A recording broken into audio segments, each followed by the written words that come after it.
ये छठा चैप्टर चारों ओर के परिवर्तन के बारे में हम देखते हैं कि हमारे चारों ओर किस तरीके के परिवर्तन होते हैं और में क्या क्या उदाहरण है जो हम दैनिक जीवन में देखते हैं। जैसे चारों ओर किसी भी वस्तु में परिवर्तन करने की कोई जादुई शक्ति अचानक मिल जाती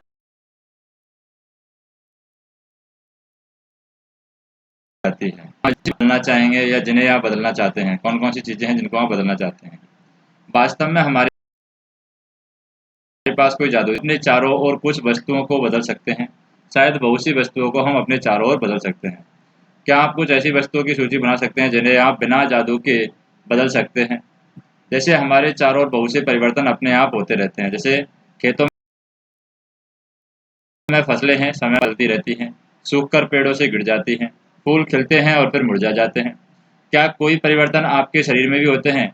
आपके नाखून है बढ़ते हैं, आपके बाल बढ़ते हैं, आप बढ़कर लंबे हो जाते हैं। इन सब के बढ़ने के साथ आपका वजन भी बढ़ जाता है। क्या आपको पहले भी महसूस हुआ है कि आपके चारों ओर हर समय परिवर्तन होता रहता है। तो हमारे जीवन में हमारे चारों ओर हमेशा परिवर्तन होता रहता है और ये कोई जादू नहीं है, ये परिवर्तन अपने आप प्रकृति के द्वारा अपने आप ये होता है। इनमें हम कोई जादू नहीं करते हैं। क्या कुछ परिवर्तनों के साथ अपने समूह भी यहाँ पर बना सकते हैं। जैसे हम विभिन्न प्रकार के परिवर्तनों को समूह में कैसे रख सकते हैं। यदि इनमें कोई समानता मिलेगी तो वह हमारे लिए कितना सहायक होगा, यानी हमारे लिए वो सहायक होगा। कोई भी अगर समानता मिलेगी उनमें तो वो हमारे लिए सहायक होगा, क्योंकि उनको हम समूह में आराम से रख सकते हैं। क्या सभी परिवर्तन सदैव उत्क्रमित किए जा सकते हैं। उत्क्रमित मतलब बढ़ते ही हैं क्या। जैसे गुब्बारा लें, उसे फुलाइए, सावधानी पूर्वक बढ़ते हैं कि ये फट न जाए। गुब्बारा फुलाना है तो ये ध्यान रखना कि फटना नहीं चाहिए। गुब्बारे का आकार और माप है यहाँ पर बदल गया है। पहले फुलाने से पहले इसका आकार अलग था, अभी इसका आकार यहाँ पर बदल गया है। अब इसकी हवा को निकालेंगे, तो जो हवा को निकालेंगे यहाँ पर गुब्बारे में से हवा बनने के बाद में इसका आकार बदल गया।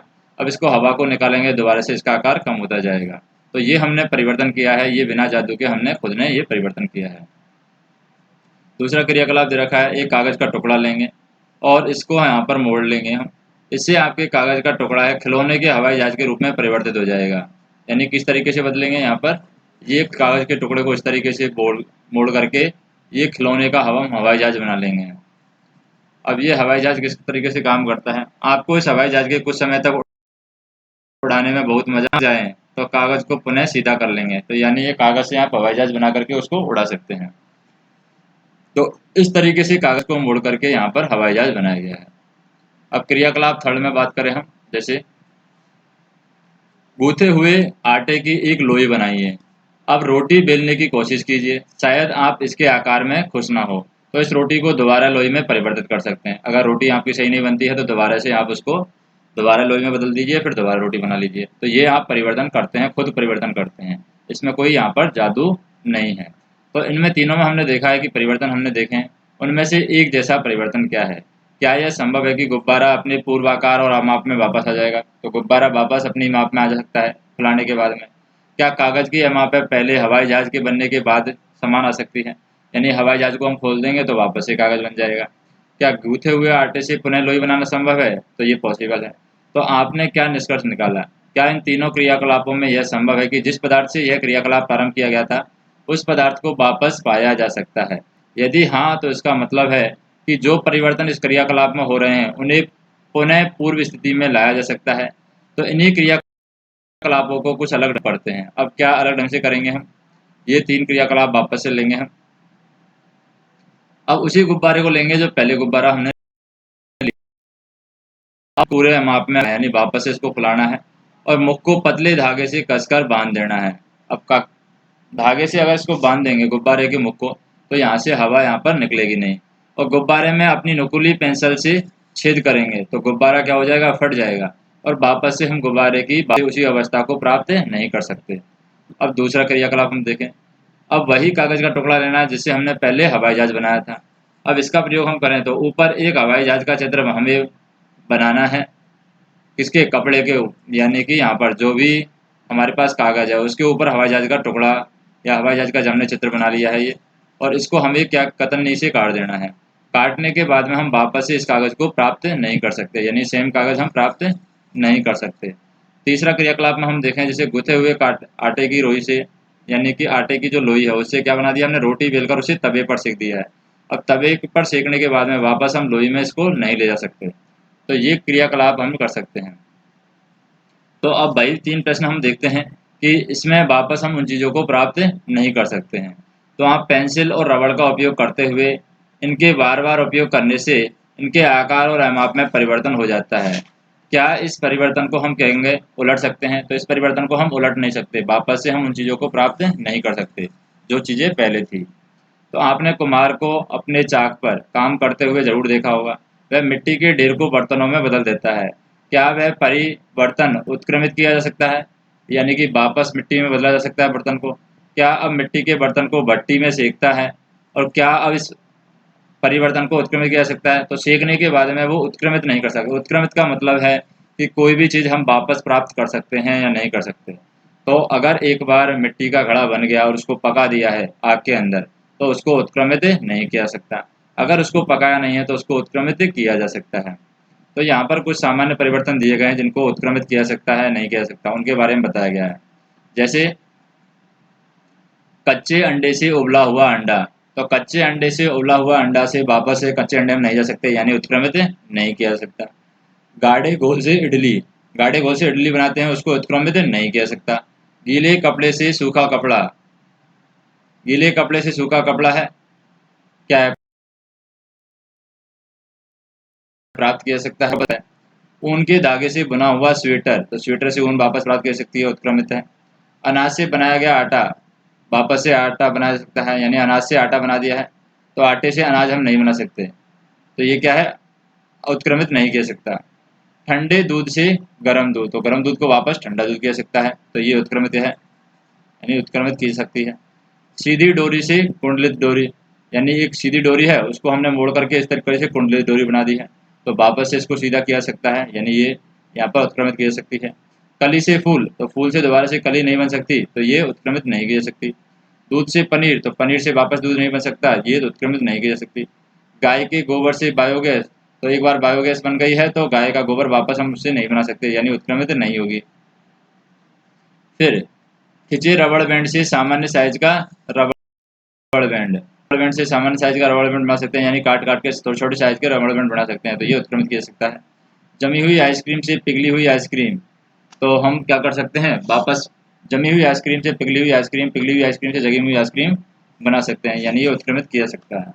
तो यहाँ पर ये हमें बताना है कि उत्क्रमित कौन कौन सी होती हैं, कौन कौन सी नहीं होती हैं। क्या परिवर्तन के अन्य तरीके हो सकते हैं, और भी तरीके हो सकते हैं उत्क्रमित के अलावा? जैसे हम सभी ने मिट्टी को खोदने वाले औजार देखे हैं।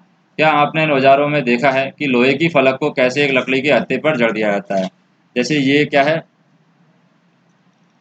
कुदाली है ये हमारी क्या है,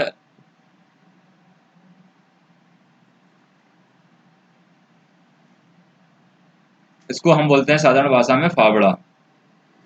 फावड़ा, कुदाली। तो इसमें क्या करते हैं हम, एक लोहे की फलक होती है, लोहे की फलक नीचे की साइड होती है जो खोदने के काम आती है, और एक लकड़ी का हत्था लगा होता है जो कि ज़्यादा प्रेशर देने के काम आता है, यानी कि ज़्यादा हम चोट देना चाहते हैं तो ज़्यादा इससे सपोर्ट मिलता है, इससे सहायता मिलती है। तो इन औजारों में लोहे की फलक में एक बलय होता है जिसमें लकड़ी के हत्थे को हम फंसा देते हैं। साधारणतः इस बलय का माप है लकड़ी के हत्थे के घेरे से थोड़ा छोटा होता है, ताकि हम उसके अंदर डाल सकें, लकड़ी के हत्थे को डाल सकें। हत्थे को बलय में फंसाने के लिए बलय को यहाँ पर गर्म करते हैं, जिससे उसका आकार है बड़ा हो जाता है, यानी फैल जाता है, थोड़ी देर के लिए वो आकार है यहाँ पर फैल जाएगा, और फिर यहाँ पर लकड़ी इसके अंदर घुस, और जैसे ही वो ठंडा होगा, अब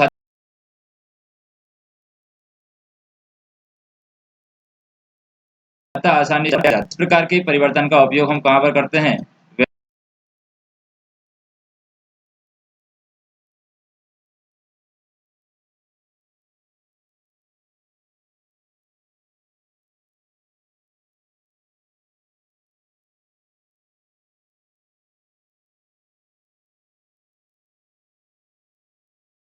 बैलगाड़ी यहाँ पर फंसाया जा सकता है। अब बात करें कि धातु के रिम को लकड़ी के पहिए के घेरे से थोड़ा सा क्या करते हैं, छोटा बनाते हैं, और गर्म करने पर जो रिम है पहिए पर चढ़ जाती है।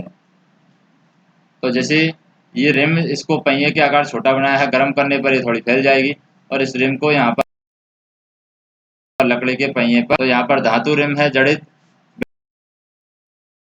बैलगाड़ी के पहिए के ऊपर धातु की रिम हमने चढ़ा दी है। अब पहिए के किनारे के ऊपर ठंडा पानी डालते हैं, ठंडा पानी डालेंगे तो ये सिकुड़ने लगेगी, इससे रिम ठंडा हो जाता है और पहिए के ऊपर कसने में आ जाता है। जब हम जल को बर्तन में गर्म करते हैं तो कुछ समय के बाद वह उबलना शुरू हो जाता है। अगर हम इस तो जल बर्तन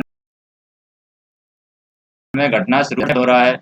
ये हम आगे जैसे कि चैप्टर 5 में क्रियाकलाप 7 में हमने देखा था कि जलवाष्प ठंडा करने पर द्रव जल में परिवर्तित हो जाता है और हम सभी ने बर्फ को पिघलते हुए देखा है। बर्फ ये किस में बदल जाती है? पानी में बदल जाती है। जैसे गर्म की वजह से जो ग्लेशियर हैं, बर्फ के जो बड़े बड़े पहाड़ हैं, वो पिघल करके क्या ले आते हैं? बर्फीले इलाकों में बाढ़ ले आते हैं। तो यहाँ पर बाढ़ किसकी वजह से आ जाती है? ग्लेशियर के पिघलने की वजह से आ जाती है। यानी तापमान बढ़ेगा तो ग्लेशियर बढ़ेगा, जिससे यहाँ पर बाढ़ आ जाएगी। तो हम इस जल को वापस क्या है, बर्फ में बदल सकते हैं। अब कुछ परिवर्तन करके देखें। जैसे कि भूजों ने प्राय देखा कि सड़क बनाने वाले सड़क की मरम्मत करने के लिए एक काले रंग के पदार्थ को गर्म करते हैं, और भूजो जानना चाहता है कि काले पदार्थ को गर्म करने पर क्या परिवर्तन होता है, क्या इसको उत्क्रमित किया जा सकता है। जैसे कि हम डामर का रोड बनाते हैं, डामर का रोड बनाते हैं तो वहाँ पर काले रंग का पदार्थ को गर्म किया जाता है, यानी डामर को गर्म किया जाता है ताकि उसको रोड के ऊपर डाला जा सके या सड़क के ऊपर डाला जा सके। तो पहले जानना चाहता है कि क्या आपने कभी लोहार को औजार बनाते लोहा कर देता है। कोई भी लोहा का टुकड़ा है उससे कुल्हाड़ी भी बना सकता है, वो दराती भी बना सकता है, वो शब्बल भी बना सकता है। तो लोहे के टुकड़े को जब गरम जाए और जब वह लाल हो जाता है तो मुलायम हो जाता है, और उसको पीट कर इच्छानुसार औजार का आकार दे दिया जाता है। और गर्म करने पर लोहे में क्या परिवर्तन यहाँ पर हुआ है। जैसे क्रियाकलाप में बात करें, यहाँ पर मोमबत्ती की बात करें। एक छोटी मोमबत्ती लेकर उसकी लंबाई स्केल से मापना है, इसे कुछ इस स्थान पर लगाकर जलाना है। कुछ समय तक इसे जलने देंगे और मोमबत्ती को फिर बुझा देंगे। क्या इसकी लंबाई में परिवर्तन आया है? तो यहाँ पर ये पिघल करके लंबाई इसकी थोड़ी सी कम हो जाती है। तो मोमबत्ती के जलने से इसकी लंबाई यहाँ पर क्या हो जाएगी? कम हो जाएगी। अब क्या मोमबत्ती की लंबाई में परिवर्तन को उत्क्रमित किया जा सकता है? यदि हम कुछ मोम बर्तन में लें और गर्म करें तो क्या इस परिवर्तन को उत्क्रमित किया जा सकता है? यानी कि मोम से को गर्म करके यहाँ पर इसको द्रव में बदला जा सकता है और दोबारा से ठंडा करके इसको वापस से मोम में परिवर्तित किया जा सकता है। तो ये परिवर्तन क्या कहलाएगा? उत्क्रमित परिवर्तन यहाँ पर कहलाता है। यानी मोम को गर्म करना उत्क्रमित परिवर्तन कहलाएगा। धूप बत्ती के साथ भी हम इसको दोहरा सकते हैं। जब तक यह पूरी तरीके से जले प्रतीक्षा करे। धूप बत्ती में क्या परिवर्तन दिखाई देते हैं? धूप बत्ती जलने पर कुछ नए पदार्थ बनाती है, जैसे राख बनाती है। तो राख से दोबारा धूप बत्ती हम नहीं बना सकते हैं और गैस के रूप में भी बदल जाती है। हम इन गैसों को देख तो नहीं सकते, परंतु उनकी मन भावन सुगंध के कारण उसे महसूस कर सकते हैं। क्या इनको उत्क्रमित किया जा सकता है? तो धूप बत्ती का जो परिवर्तन है उसको हम उत्क्रमित नहीं कर सकते हैं। इस प्रकार माचिस की तिली में क्या को जलाने में उपयोग यहाँ पर किया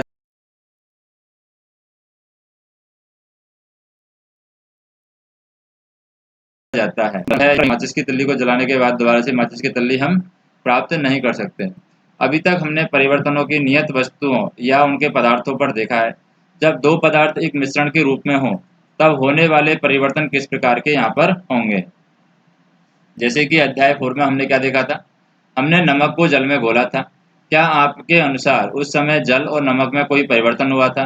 क्या इस परिवर्तन को उत्क्रमित किया जा सकता है? यानी नमक घोलने के बाद में क्या दोबारा से नमक को प्राप्त किया जा सकता है जल से? अगर प्राप्त किया जा सकता है तो उत्क्रमित कहलाएगा, नहीं तो उत्क्रमित नहीं कहलाएगा।